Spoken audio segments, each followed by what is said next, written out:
persoalannya, menurut versi saya, setelah versi dia, kebanyakan dari mereka tidak pernah diajarkan sejak dini tentang manajemen cash flow. Apa itu? Karena biasa hidup susah, kemudian tiba-tiba dapat bonus per bulan puluhan juta, yang tadinya lihat 100 perak aja jarang, mabuk kepayang. Yang seharusnya belum waktunya beli Mercedes, sudah beli Mercedes. Yang belum waktunya bikin rumah 1000 meter, dipaksain bikin 1000 meter, bahkan berani ngutang ke perusahaan dengan asumsi toh bonus gue gede, bisa dipotong bonus gue, betul nggak? Jadi itu banyak terjadi seperti itu. Jadi mereka mampu menghasilkan penghasilan besar, tapi tidak mampu mengelolanya dengan benar. Itu yang terjadi. Yang kedua, mabuk kepayang dalam arti seorang leader tadi sudah merasa big boss, sudah merasa bos besar, dan biasanya yang namanya big boss, bos besar itu nganggap yang lain di bawahnya dia.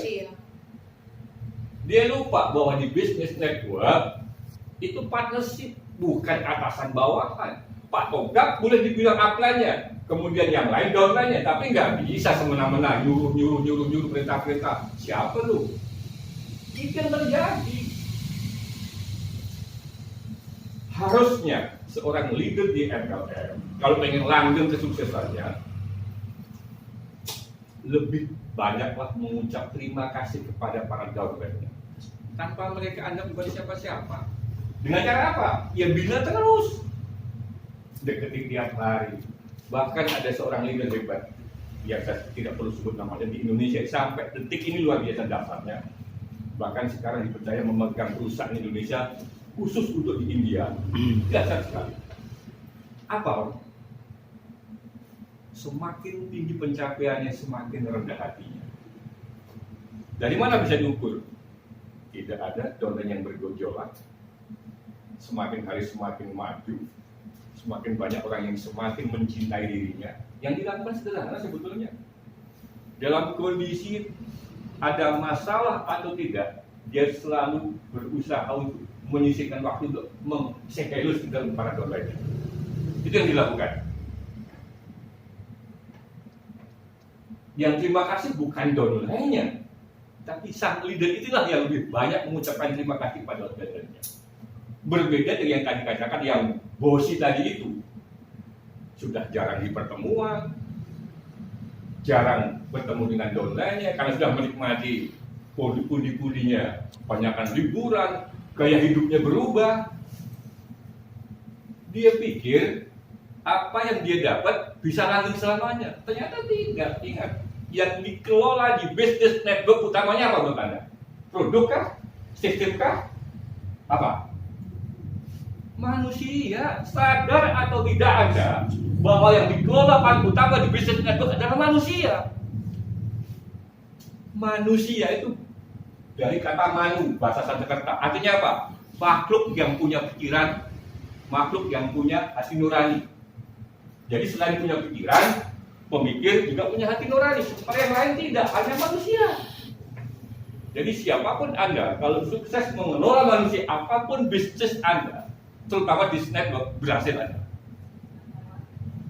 Saya ulangi, manusia adalah dari kata manu Sanskerta, artinya adalah makhluk yang berpikir dan sekaligus punya hati nurani.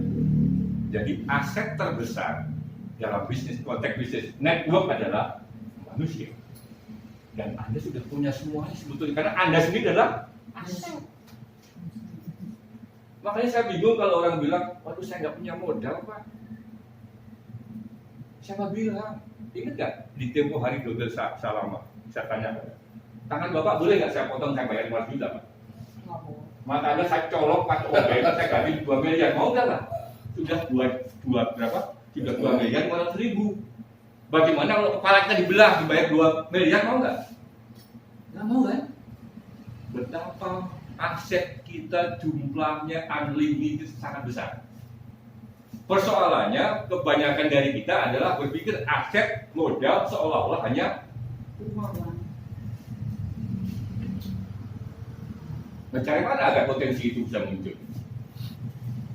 Jadi Pak Adil udah bilang kan, Anda ditantang karena business network MLM bahasa lazimnya berkali-kali saya sampaikan, meet, learn, multiplication. Kalau business network tanpa ada pertemuan nggak bakal jalan. Karena dengan pertemuan ada pembelajaran. Anda bisa berbagi semangat, berbagi apa lagi? Impian, berbagi apa lagi? Wawasan, pengalaman. Learn. Kalau semakin banyak downline Anda yang pintar, semakin banyak downline Anda yang mandiri, terjadilah multiplication, penggandaan. Kalau Anda sendiri yang hebat, bisa nggak berhasil? Tapi kalau ada 10 orang di bawah Anda yang hebatnya minimal seperti Anda, hebat nggak itu? Tahu nggak kenapa Khairul Tanjung itu kaya raya? Ada yang tahu kenapa Khairul Tanjung kaya raya, orang kaya nomor 4 di Indonesia? Karena dia mampu menggandakan waktu anak buahnya. Coba hitung sekarang. Kalau Khairul Tanjung punya anak buah 10.000 di grupnya Citicorp itu, artinya masing-masing anak buah punya waktu 8 jam sehari. Berapa jam dia punya waktu untuk mencari duit? 8 jam kali 10.000, 80.000 jam, makanya dia kaya raya. Apa bedanya dengan Anda di network? Dua punya downline berapa? 10? Oke lah, 10. Ibu sendiri sehari paling punya waktu untuk berbisnis 8 jam, oke? Paling normal itu. Kalau ibu sendiri cuma 8 jam, dapatnya seberapa, Bu? Tapi kalau 10, ya downline Anda semua juga meluangkan waktu 8 jam untuk bisnis, untuk ibu kan berarti kan? Selain diri sendiri. 88 jam 9.000, mustahil ibu gak kaya. Jadi konsep big boss kaya raya sebetulnya juga bisa kita terapkan di bisnis network.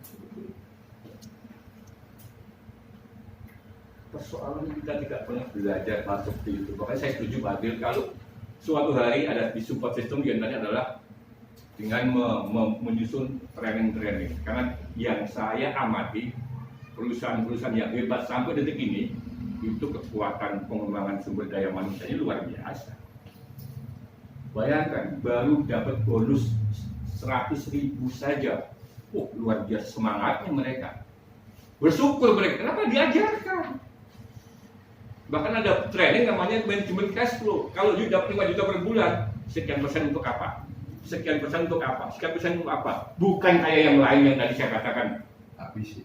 Karena mabuk yang tadi, dapat 500 juta dihabisi untuk beli rumah, ini. Lupa untuk pembinaan.